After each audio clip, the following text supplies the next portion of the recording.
so let me pull up the image that I am working off of and zoom out a little more. So we have the key members, and I'm gonna leave 6 spaces. So we have 1, 2, and I'll show you a really cool way to organize this. Oh, I'm gonna count it from here. 1, 2, because the top's gonna be where the title is. 3, 4, 5, 6. And you'll notice they are not equally aligned at all. But basically what you can do that I like a lot is that you can highlight everything.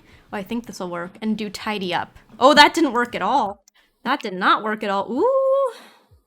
Okay, so we'll do one column at a time. Position, tidy up. You'll see they get organized really nicely. Position, tidy up. And then position, tidy up. And it'll do it all for you based on the locations of the top and the bottom bars or items.